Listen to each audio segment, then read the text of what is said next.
చేస్తానన్నాడు. నా నామమున మీరు నన్నేమి అడిగినను నేను చేస్తున్నాను.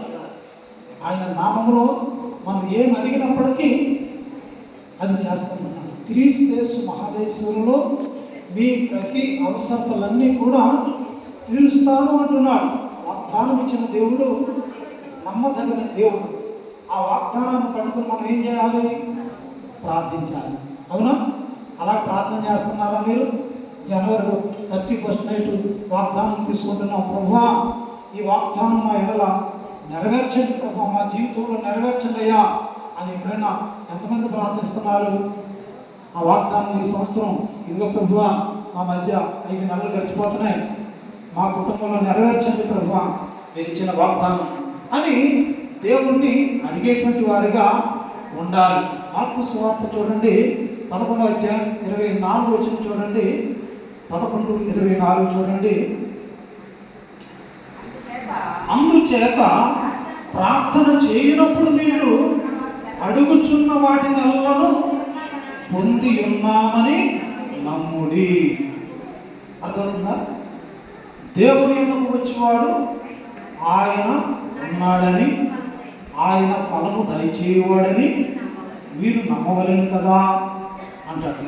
ఎబ్రీ పత్రికలోన ఉంటారు. దేవుని దగ్గరకు వచ్చి మనం ఆయన ఉన్నాడని వచ్చారా? దేవుని దగ్గరకు వచ్చాడని ఫీలింగ్తో వచ్చారు మీరు? మనం దేవుని దగ్గరకు వచ్చాము. ఈ రాత్రి ఒక నరుడు తెల్లవారు పెరిగిలాడి నువ్వు ఆశీర్వదిస్తేనే కానీ నేను నిన్ను విడిచిపెట్టనన్నాడు. అలాగా ఆశీర్వాదం పొందుకున్నాడా లేదా? ఆ యొక్క తప్పిపోయినటువంటి నాను ఎలాగైతే దొరికే వరకు వెతికాడో అలాగే నీ ఆశీర్వాదం నువ్వు ఆశీర్వదిస్తేనే కానీ నేను నిన్ను విడిచిపెట్టనన్నాడు. తెల్లవారు కూడా పెరిగిలాడాడు. కానీ నీవు దేవుడు ఆశీర్వదించాలంటే పుట్టిన ఆశీర్వదిస్తాడా? ఎలా ఆశీర్వదిస్తాడు? నేను పరిశుద్ధుని కాబట్టి మీరు పరిశుద్ధంగా ఉండాలన్నాడు. యాకోబు ఎలా ఉండేవాడు? నీ పేరేంటి అని అడిగాడు. ఏమని చెప్పాడు? యాకోబు అంటే మోసగాడు. నేను మోసగాడు ప్రభువా అని దేవుని దగ్గర తన అతిక్రమములు దాచిపెట్టువాడు వర్ధిలను. వాటిని ఒప్పుకొని విడిచిపెట్టినటువంటి వాడు దేవుని యొక్క కనికరాన్ని పొందుకుంటాడు. మరి ఆ అతిక్రమాన్ని దాచిపెట్టుకున్నాడు. అంతవరకు కూడా దేవుడు అడుగుతున్నాడు, నీ పేరేంటి? నీ పేరేంటి అన్నప్పుడు నేను మోసగాడు ప్రభువా, యాకోబు నా పేరు మోసగాడు అన్నప్పుడు నువ్వు యాకోబు కాదు, నీవు ఇశ్రాయేలుగా మారుస్తున్నాను అనేసి అతడు మరి యేసు ప్రభు దేవుని ఎప్పుడైతే వెంబడిస్తూ మరి నువ్వు ఆశీర్వదిస్తాను కానీ విడిచిపెట్టనన్నప్పుడు ఇంకా తప్పదురా ఆశీర్వదించాలన్నప్పుడు ఏం చేశాడు? తన యొక్క జీవితాన్ని మార్చాడు. ఏమండి, తనకున్నటువంటి ఆ పాత జీవితాన్ని తీసివేసి ఏమండి నేను ఇశ్రాయేలుగా మారుస్తున్నాను అని యాకోబును ఆశీర్వదించినట్లుగా చూస్తున్నాం. దేవుడు ఆశీర్వదించాలంటే మనం ఏం నేర్చుకున్నాం? దీన్ని బట్టి, యాకోబుని బట్టి ఒకసారి చెప్పాలి. దేవుడు ప్రభు ఆశీర్వదించంటే దేవుడు ఆశీర్వదిస్తాడా? ఎలా ఆశీర్వదిస్తాడు? మనలో ఉన్న లోపాలు సరి చేసుకోవాలి.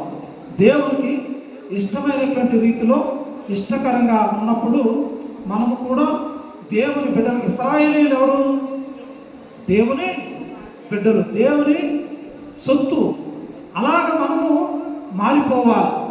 దేవుని సొత్తైన ప్రజలుగా మనం ఎప్పుడైతే మారిపోతామో, మనము ఇశ్రాయేలీయులుగా ఎప్పుడైతే మారుతామో దేవుడు నిన్ను నన్ను మనందరినీ కూడా ఆశీర్వదించే దేవుడు.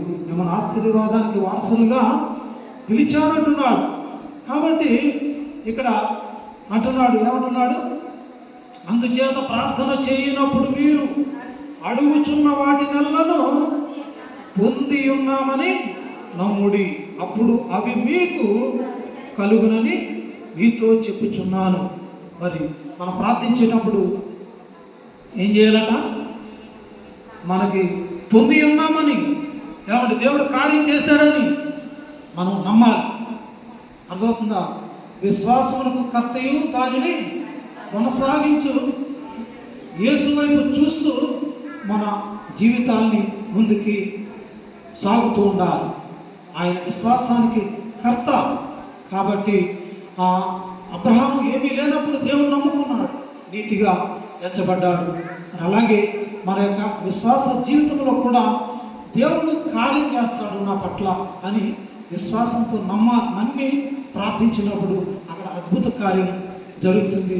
అలాగ ప్రార్థించి మన యొక్క భక్తుల జీవితాల్లో ఎన్నో మేలులు పొందుకున్నట్లుగా మనము చూస్తున్నాం. అంతేకాదు ఇంకొక మాట చూడండి, యోహాను సువార్త 15:7 చూడండి, ఎడల మీకేది ఇష్టమో అడుగుడి అది మీకు అనుగ్రహించబడును.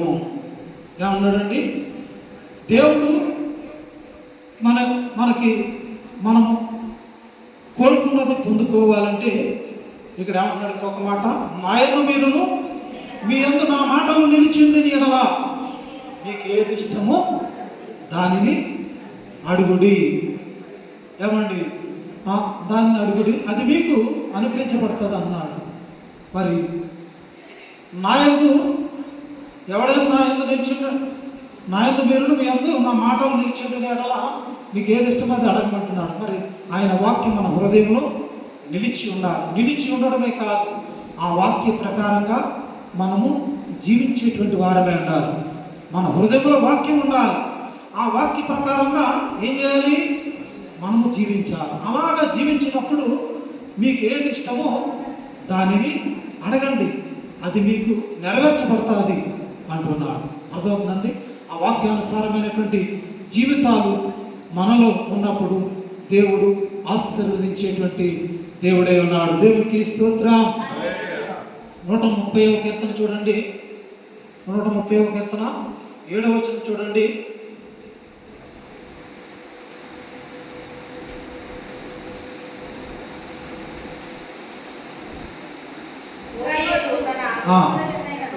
ఇశ్రాయేలు యెహోవా మీద ఆశ పెట్టుకొనుము,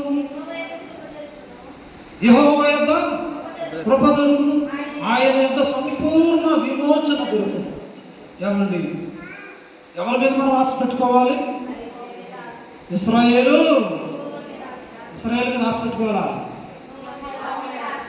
ఎవరి మీద? ఇశ్రాయేలు అంటే ఎవరు? నీవు నేను మనమందరం కూడా ఇశ్రాయేలు యెహోవా మీద ఆశ పెట్టుకును, యెహోవా యొద్ద కృప దొరుకుతున్నట్టున్నాడు. ఆయన దగ్గర ఏం దొరుకుతుంది? కృప. ఆయన దగ్గర ఏం దొరుకుతుంది మనకి? కృప. మరి ఏ అర్హత ఏ యోగ్యత లేనటువంటి మనకు ఆయన కృప అనుగ్రహిస్తానంటున్నాడు. ఆయన కృప ఉంటే మనకి ఇంకేమీ కూడా పొదువైనటువంటిది ఉండదు. ఆయన కృప మనకు తోడుగా ఉంటే యెహోవా యొక్క కృప దొరుకును, ఆయన వద్ద ఇంకేం దొరుకుతుంది? సంపూర్ణ విమోచన. ఆ విమోచన కొరకు ఈనాడు ఎక్కడెక్కడికో ఎన్నో స్థలాలకి వెళుతూ ఉన్నారు. వారు ఏమండి? వారి పాపాలు విమోచించబడాలని అనేక స్థలాలకు వెళ్తున్నారు. కానీ దేవుని యొక్క ఎవరి యొక్క? ఆయన యొక్క సంపూర్ణ విమోచన దొరుకును. అంతేకాదు ఇశ్రాయేలీయుల దోషములన్నిటి నుండి ఆయన వారిని విమోచించును. కాబట్టి ఆ దేవుని మీద మనం నమ్మికుంచుదాం. మరి ఆ కృపగల దేవుని దగ్గర దీనులకు అండగా ఉంటాడు. దీనుడి ఎడల కృప చూపించే దేవుడు. కాబట్టి ఆయన సన్నిధిని మనం జాగ్రత్తగా వెతుకుదాం. ఈ రాత్రి ఆయన కృప కొరకు కనిపెట్టుకుందాం. ఆయన కృప పొందుకుని మనము ఆశీర్వదించబడి వెళ్దాం. ఈ మాటలు దేవుడు దీవించి ఆశీర్వదించునుగాక. ఆమేన్. ప్రార్థన.